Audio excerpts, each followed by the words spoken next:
Nakulap.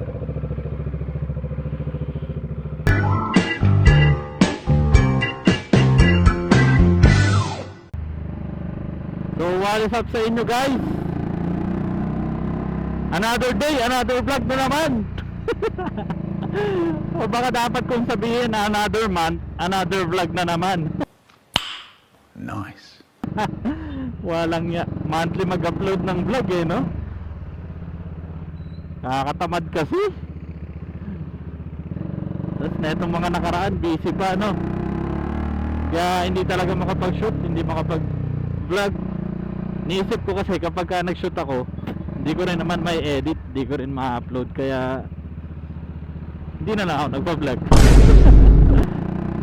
Pero yun, ngayon ay magpa-vlog tayo ulit after ng 2 buwan, no?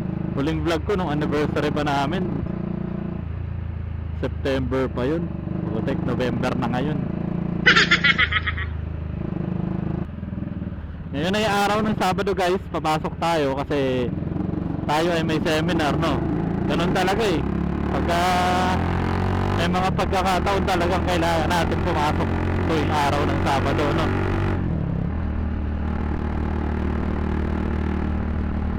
Kahit nakakatamad.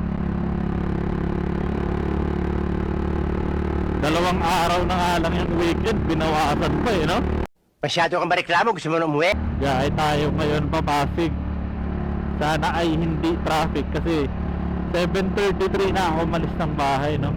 8:30 yung seminar. Kaya medyo lilipad tayo ngayon, no? Tapos hindi pa ako familiar sa lugar. Hindi ko pa alam kung may parking dun. Kaya bahala na talaga si Batman, no? Bahala ka sa buhay mo. Madalas naman hindi naman traffic sa pagkasabado eh. Kaya biyahe tayo ngayon, no? Bukod sa Lunes, Sabado yung isa sa nakakatamad na araw ng linggo eh, no? Kasi parang pahinga talaga tong araw na to eh, no? Kasi yung linggo madalas family day, church day. Kaya hindi rin ganoon nakakapahinga. Sabado lang talaga yung pinakapahinga eh, no? Kaya yun. Tapos nakakuha pa ng pasok natin ngayon, no? Daling-dali talaga. Kamusta kayo guys? Ang tagal nating hindi nakapag-vlog eh. Kamusta ang buhay-buhay ninyo? Ako ito, masakit ang likod. Pagka tumatanda na ata, ganun talaga eh, no? Dati pabango yung pinapahid sa katawan, ngayon katingko na lang. O kaya efficacy oil or white flower, mga pang matanda eh.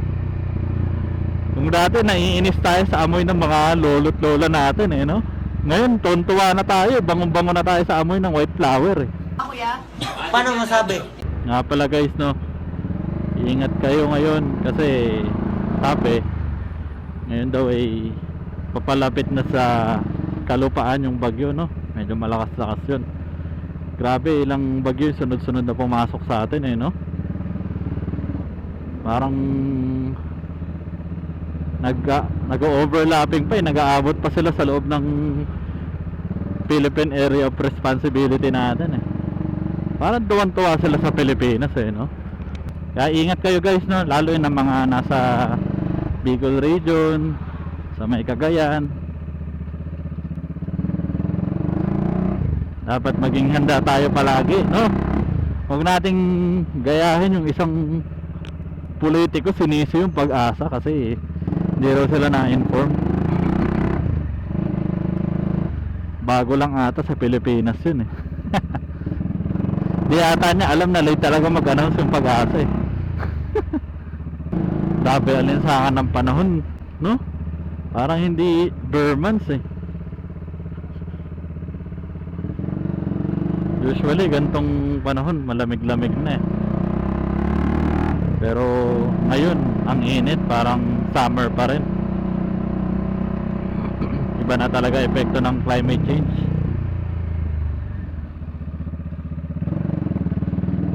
Kawawang-kawawa na yung ating Mother Earth. Pero wala, ganun talaga. Doon talaga papunta eh. Sa pagkasira.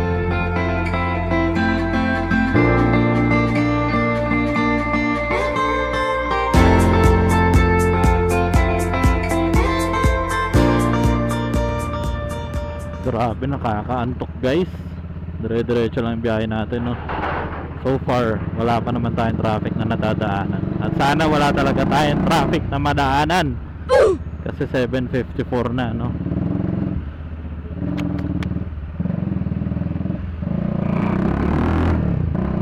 Kakaantok yung ano, sinag ng araw. Masarap matulog habang nagdadrive eh, no. Huwag mong subukan. Masisira ang buhay mo. Sakto yung tulog na wala nang gisingin eh. Nga pala guys, sa mga bihira mapadaan dito sa Mindanao Avenue, no. Para sa gusto ng update sa subway. Kasi itong Mindanao Avenue, isa sa station ng subway ito, no. Ayan na siya guys, oh.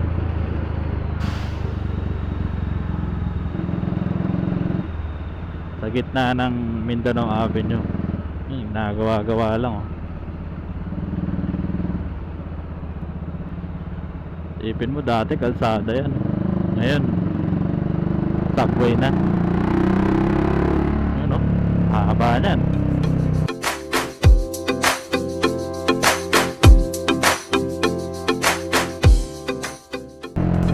Dami na naman naka ano dito, illegal parking, naka illegal settler.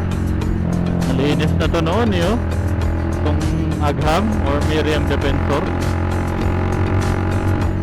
balik-balik talaga.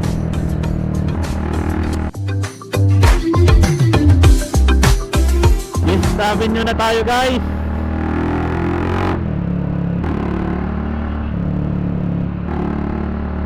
Bilis-bilis na lang to, no. Labas natin EDSA na, tas Cubao, tapos Pantolan, tapos yun na Ortigas na, no. Palag-palag na guys.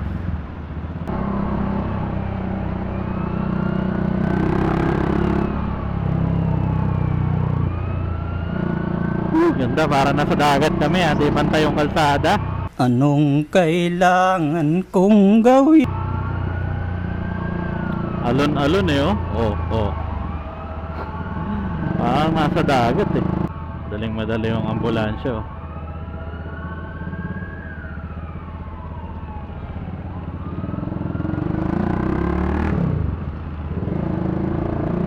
Kala mo talaga eh.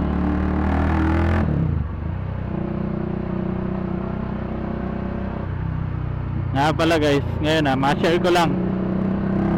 Pagka sinusundo kasi namin yung asawa ko, lagi kaming may nakakasabay ng mga ambulansya, no.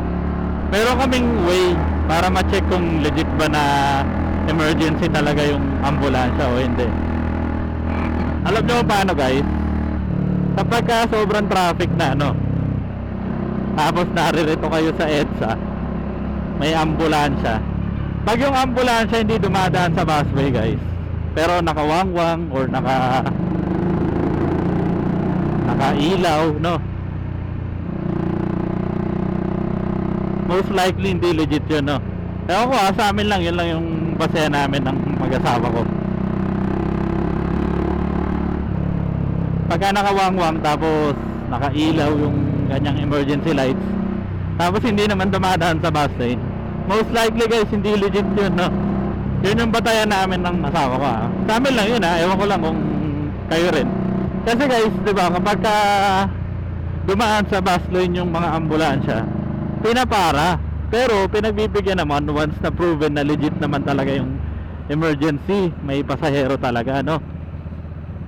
Pero kapag hindi, syempre edi huli. Kaya kapag yung ambulansya kasagsagan ng traffic, tinitiis dito sa traffic, no, di dumadaan sa bus lane, most likely wala yan, natatay lang siguro. Mga natatay lang yung driver nyan.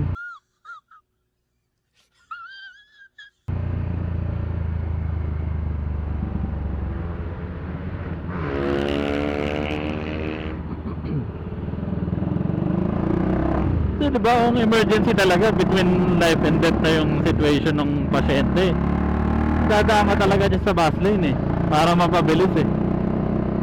Kaso wala eh. Yung iba,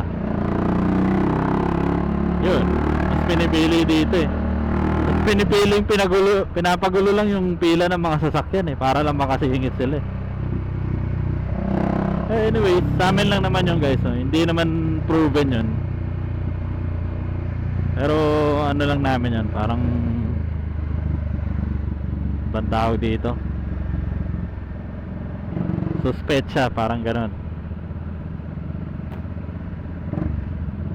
Kayo ba guys, naniniwala ba kayo doon? Bahala ka sa buhay mo. Kasi dami ko napapanood sa mga TV, sa mga social media na mga ambulansya tapos tumadaan sa bus lane, no? Mga hindi naman legit yung purpose. Yung iba nga pinambabiyahe pa, yung mga kolorum pala na van, hindi naman pala lehitimong ambulansya, no? Mga mapang-abuso rin ng mga ano eh, Pilipino eh. Di rin natin maiwasan talaga yun. Hindi lumalaban ng patas. Isipin mo yun, emergency vehicle, naisipan pa nilang gawing pampasahero, no? Ang talino talaga ng mga Pilipino sa ano eh, sa tarantaduhan eh. Yeah, boy.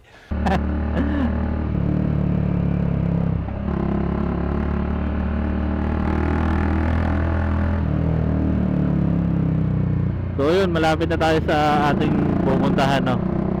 Ito na tayo sa may, sana ba to? Ortigas, no? Tapos papasig na tayo.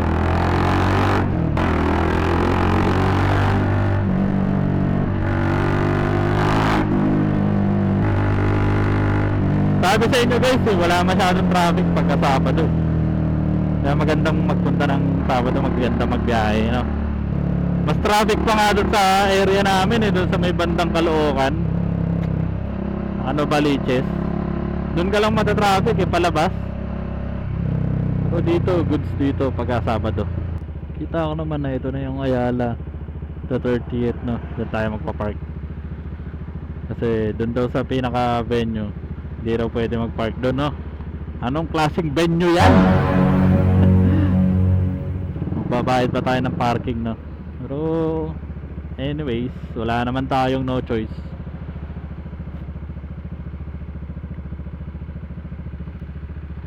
Left turn and U-turn on green arrow only.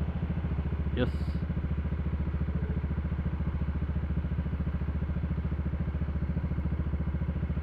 Time check 8:20. 10 minutes bago yung ating meeting. Ay, busog. Uy, dahil parang pasaway talaga. Uy, sa Aeron yan ah.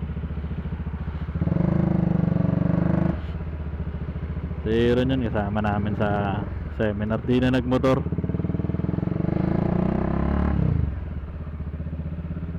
Gano'n na lang.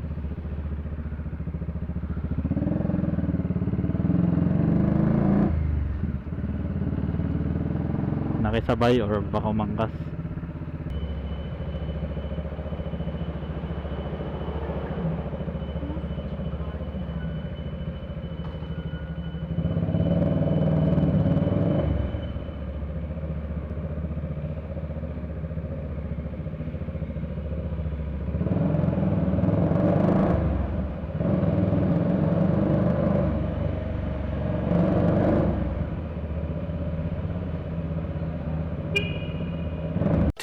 Thousand years later. So yun guys, pauwi na tayo.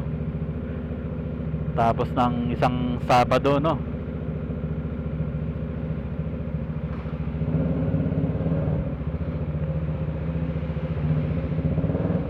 Kailangan na rin natin magmadaling umuwi kasi parang uulan na eh. Saka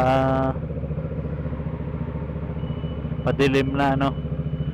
Nakakapagod umuwi pag madilim eh. Bilis makadrain ng pagod pagka madilim eh.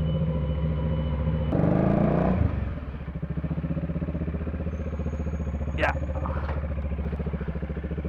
Lagay lang natin yung wallet sa bag, baka malaglag. Yeah.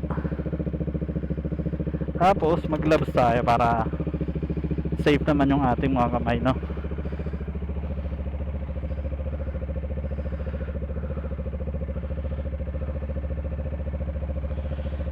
Sana mabilis lang ulit biyahe, no? Kagaya ng biyahe natin kaninang umaga. So ayan guys, let's go, biyahe na tayo. Iba pa rin talaga guys kapag may dala kang sariling ride mo or sasakyan. Kapag may pupuntahan kang mga ganyan, seminar o di kaya events, no? Kasi yung makikisabay ka. Kasi kagaya nun kanina, may mga kasama pa ako na iwan. Kasi yun nga, wala silang masakyan or nahirapan silang mag-book.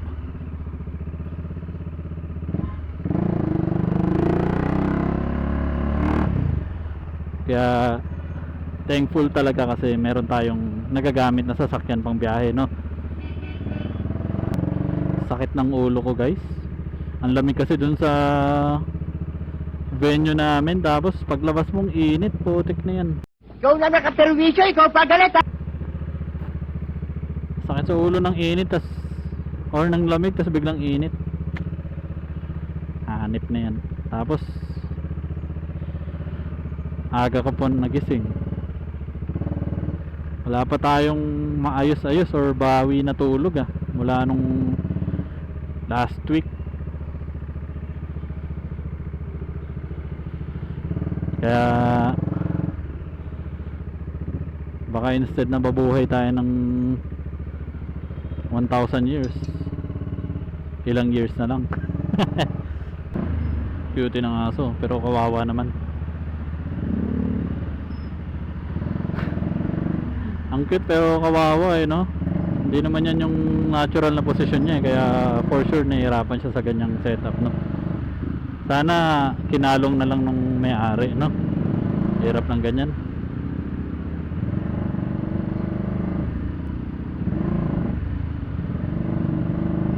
May stress pa siya sa biyahe tsaka sa init.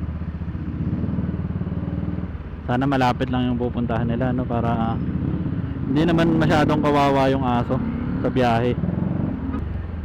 Uy, bagong asfalto yung kalsada rito Hanip.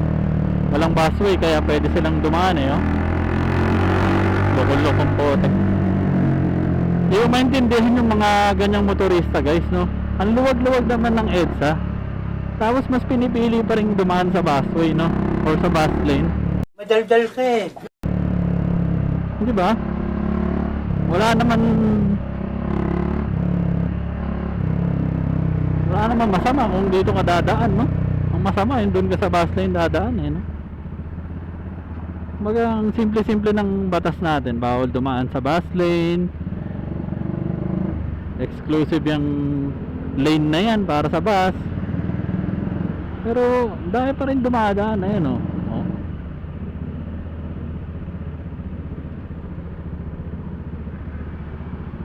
Ayan po, mga hindi makatiis. Tapos karamihan pa sa mga dumadaan dyan guys, mga motorcycle taxis.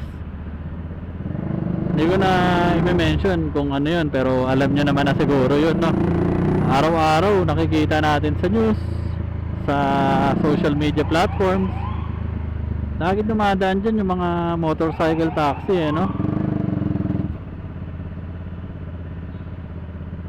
Kasi samantalang bumabiyahe sila, yung mga lisensya nila professional, kaya dapat sila yung unang-unang nakakaalam ng batas no.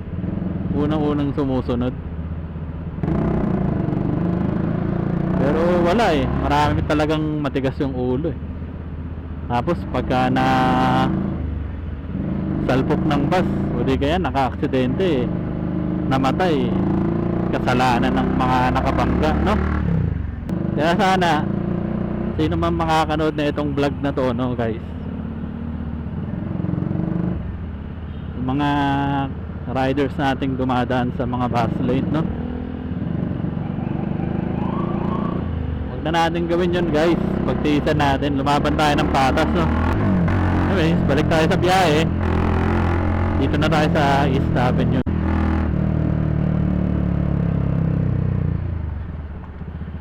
Hey!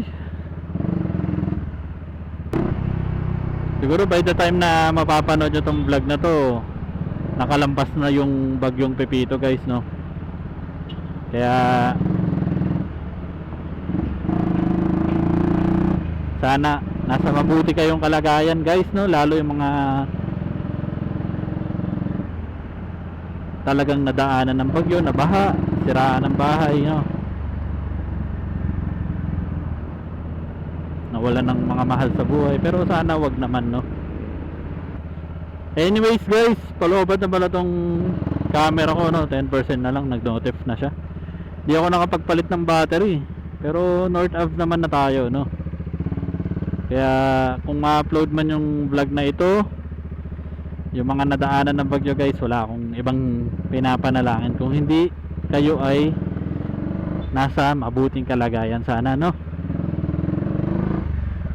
Kaya yun, salamat ng marami sa panonood nyo sa aking vlog na ito at sa pagsama sa aking pagpasok ngayong araw ng Sabado, no? Kahit nakakatamad.